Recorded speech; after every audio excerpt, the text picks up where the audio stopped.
Thanks for joining me for another episode of Bitcoin and Coffee. I'll be your host, Eugene Forrest. So what do we got today on BNC? Well, we got the Bitcoin down 5%, but I mean, we seen $3,000 the other day. So I mean, should we really be complaining? We're looking at a price of $2,731. Considering that we had a price correction overnight of yesterday of about $500, and then we're slowly climbing backwards towards the $3,000 range, and we're up like $230 from the correction. I don't think this is all that bad. I mean, when we have growth like we've been having all year, corrections are healthy. Corrections show that we're not in a bubble. Corrections show, that there is support lines. So, I mean, we're looking at a $110 billion market cap in cryptocurrency, 44.7 of which is, or $44.7 billion in a BTC market cap. So, I mean, BTC is growing. This stuff is all amazing. We got Bitcoin, we're definitely well on our way to $5,000, if not closer to 7 or 8 by the end of the year. We got Ethereum.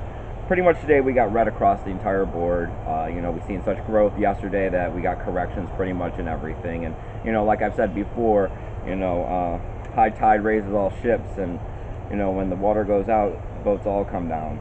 So we got Ethereum coming in at $373, that's down 5.4%. We got Ripple coming in at 25.5 cents, that's down 2.8%. We got NEM, there we go, they jumped back up to number 4, passing Ethereum Classic with these corrections.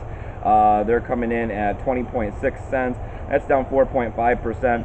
So that's not that bad though, because they're back in number 4. We got Ethereum Classic coming in at $20.06, that's down 9.3%. We got Litecoin coming in at $29.74, that's down 4.6%. Litecoin sitting there around the $30 mark. A lot of people are, it's the silver to our gold. They're happy that it's not, the price increases aren't, so exponential, due to the fact that that would make you think that it could be in a bubble, that there needs to be corrections. Too much volatility isn't really what you want in a store of value. So a lot of people are happy with this. Now, I've been saying that we're looking probably towards a $50 Litecoin by the end of the year, and some people were saying that, as I'm predicting a $5,000 to $7,000 Bitcoin by the end of the year, Litecoin is not looking at the same kind of gains as I say $50. It's silver to gold. I mean, you're not going to have the same kind of gains. I mean, it would be amazing if we could see Litecoin double and we'd be looking at like $60 by the end of the year. But I mean, any increase is a good increase. If you go take your money to a bank and you lock it away in a CD for 5 years, what kind of returns are you looking at there? I mean, and then look at what we're getting here with cryptocurrency. So we got Dash at $176, that's down 5%. We got Monero coming in at $50.93, that's down 7.9%. We got Steam, hey, they're up a little, $2.25, that's up 1.4%. And we got Zcash at $322, that's down 4%. And we got the Steam backed dollar coming in at $1.72, that's down 8%. So, I mean, altogether, the cryptocurrency market isn't really doing all that bad. I mean, BTC is only at a 40.9% dominance, but, as I've said before, the market cap, I think, is slightly misjudged and, manipulated based on what the total market cap is, based on the coins in circulation. But let's move on. So, we had the Bancor ICO yesterday. They brought in about $144 million. That's 390,000 Ethereum. They did all of this in 3 hours. They're saying that this is the largest ICO ever. This is bigger than anything that's ever been done before. So, I mean, $144 million in 3 hours. They're saying that it clogged up the network for a little bit. And that does the same thing that always happens when you clog up the network. It moves the price in directions. We had the $500 correction in Bitcoin. We went from $3,000 down to $2,500 and back in a matter of like hours.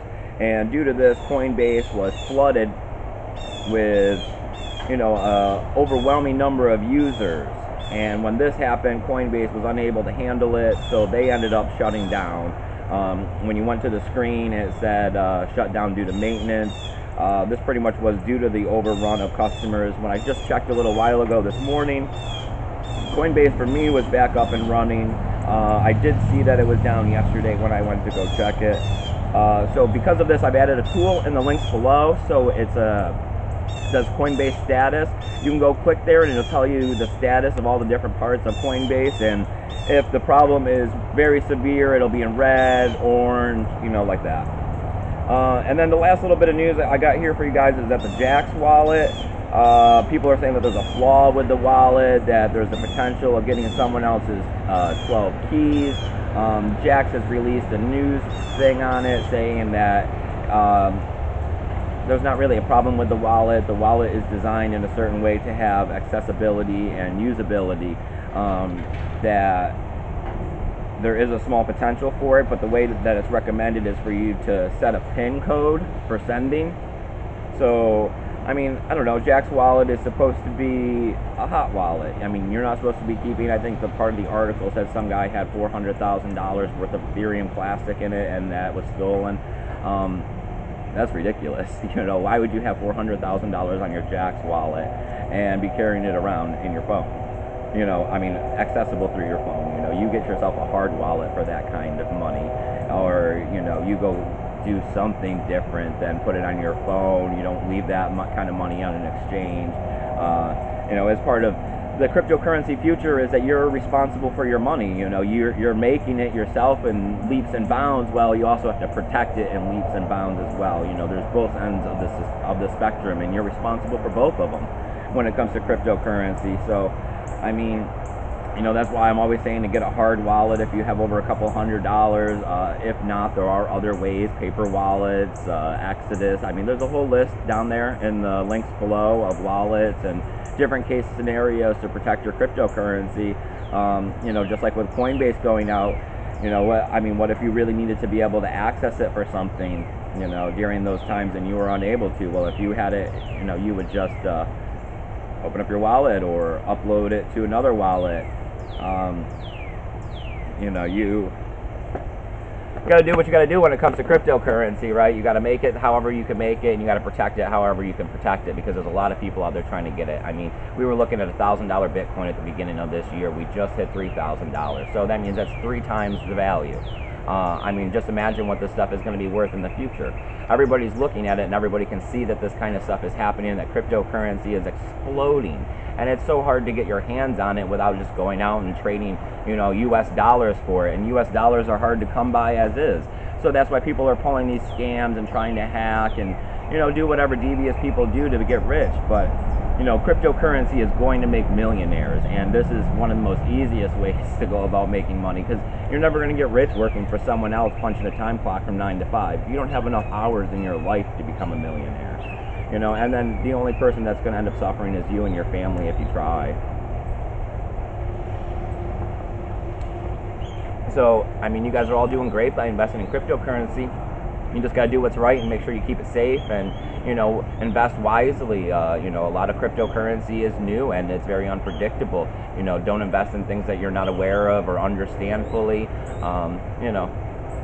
And as always, there's my help desk, eugeneforest20@gmail.com. If you got questions, just send me an email. I'll write back to you and we can help figure some of these things out.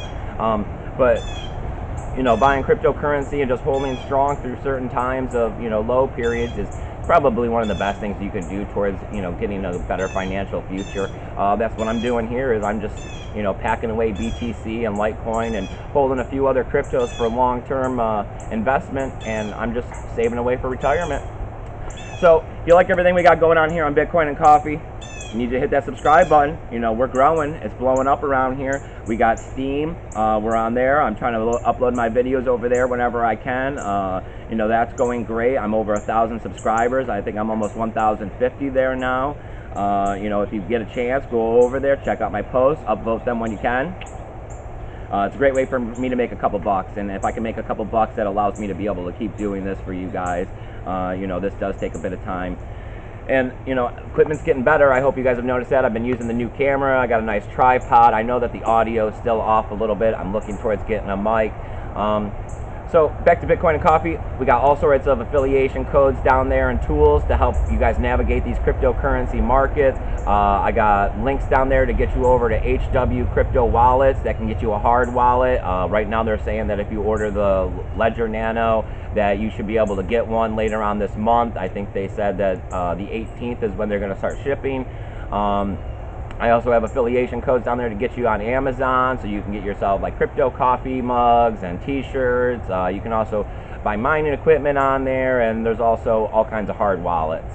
And then, as always, you know, the email address, eugeneforest20@gmail.com. That's a free service. If you're watching this, then it means it's for you. And remember, guys, keep your Bitcoin safe.